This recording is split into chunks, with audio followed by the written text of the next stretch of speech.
Hey guys, what's up? Welcome back.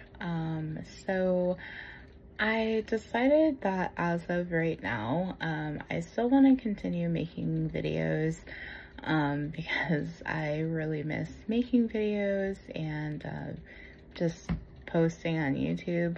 As of right now though, these videos are going to be kind of short videos and they're going to be raw and unedited, just because I don't have the equipment on the laptop that I'm using. I'm currently using my mom's MacBook, but I don't want to deal with the hassle of like downloading everything and then plus like transferring my videos from my phone to her MacBook, because it's set up with like her account information and her, it's basically her computer.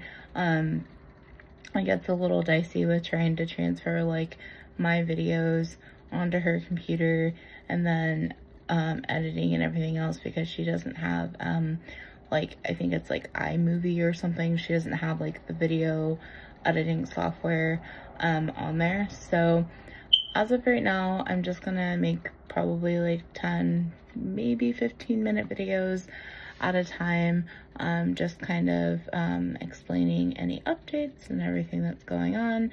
My last video, I talked about moving to Las Vegas. I'm still here, still in the same house.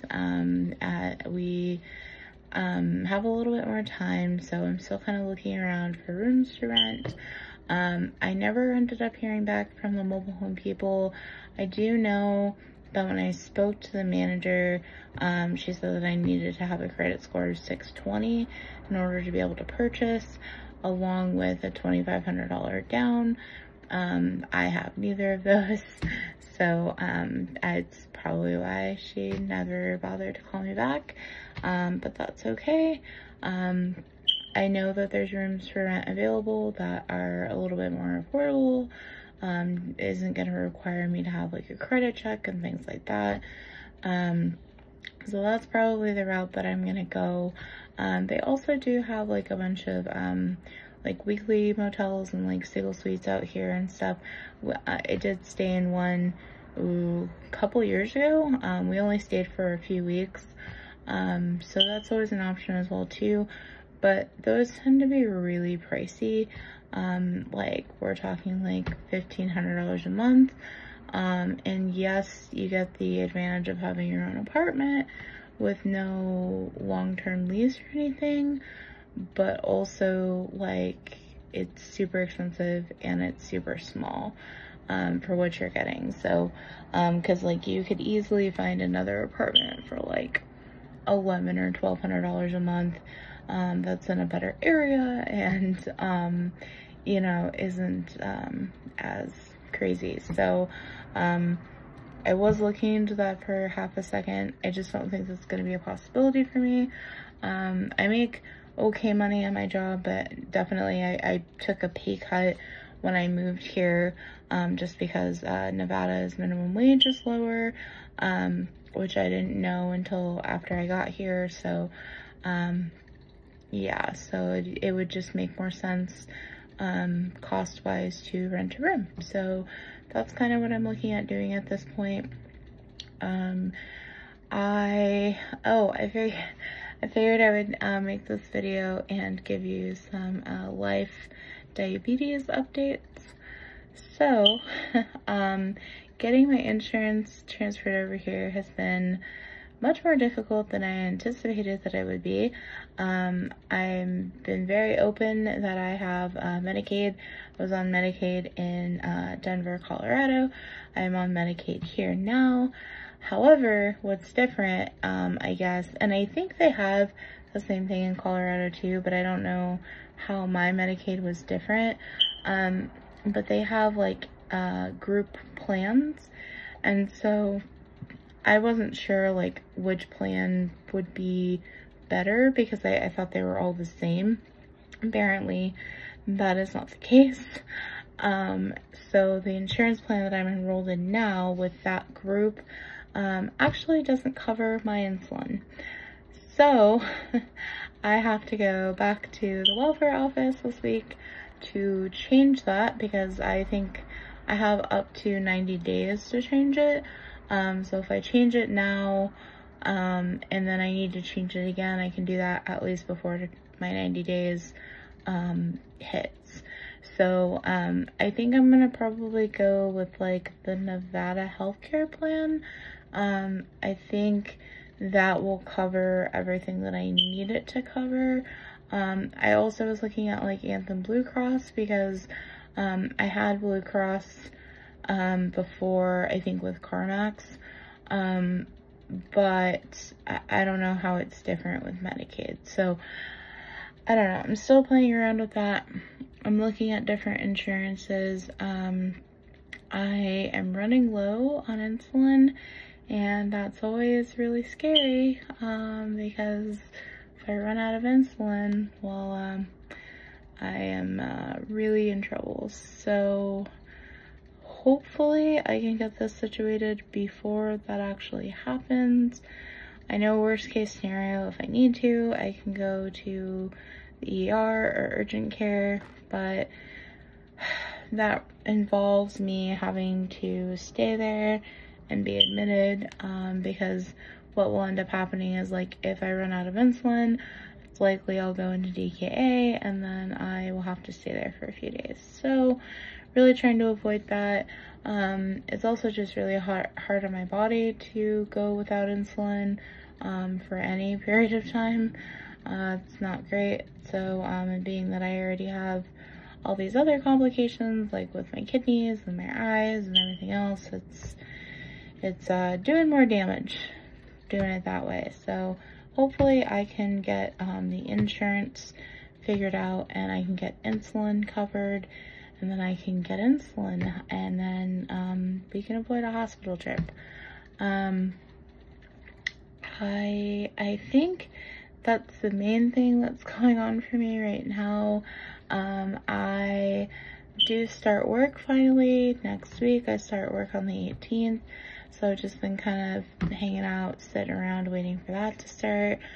Other than that, I spend a lot of time at Starbucks just to, you know, be out in public and socialize. I actually have been having some really bad anxiety this week. I've had a few episodes. One actually happened the other day when I was at Walmart. I really don't understand what happened. Like, I walked in and I was feeling good, and then all of a sudden, like, had like a brief conversation with one of the phone salesman guys that are there, you know, trying to sell phones or whatever, and then like 2 seconds later, you know, my heart started racing. Felt like I was gonna pass out, so I had to kind of just sit down, find an aisle where nobody was in, sit down, calm down, and kind of get over that panic attack. It's been really rough. I haven't really had a really bad panic attack like that in a little while. So I don't know what's going on. I mean, I know I'm under a lot of stress, but my life always has a lot of stress, so I don't know. I do have a diagnosis of generalized anxiety disorder as well as panic disorder, and they're a little different. So from my understanding, generalized anxiety disorder is like you have just a generalized anxiety about everything. Panic disorder is where you have anxiety about having panic attacks, and from what I was reading, there's really not like a known trigger. It could happen at any time or place, and you have anxiety about having panic attacks. So I don't know. I really probably just need to go in and see a doctor, but first and foremost, I need to get my insulin figured out. and then I will start to work on my mental health again, because I know that is super important. I need to be able to function in society. I need to be able to go to Walmart and not have a freak out because one person, you know, was doing their job. Really, it's not like it was like, you know, some random stranger. Like, yeah, it was a stranger, but like he literally works there with a third-party vendor. Like, he is just trying to do his job. So I realize that now, obviously after the fact, but trying to explain that to myself in that situation was not happening. So it's been a really stressful time. I'm really just trying to focus on things that are within my control, and letting go of the things that are not, and trying to get everything situated with my insulin. So wish me luck, guys. I will keep you posted as usual. I have no further updates as far as weight loss surgery, weight loss journey, anything like that at this point. I don't have my scale. I wasn't able to fit it in my car, so I have to buy a new scale, which isn't the end of the world. They're only like 25 bucks or whatever, but I don't know if I still want to get a second weight loss surgery or what I want to do at this point. I'm just really not sure. I'm tired. I'm really tired. So alright, guys, hope you're doing well. Hope you're enjoying your April and your not say summer weather. It feels like it's summer here in Las Vegas, but I know it's gonna get way hotter. But I hope you're enjoying your spring weather. Hopefully it's warmer and not snowing wherever you're at. And I will check in with you guys when I can. Bye.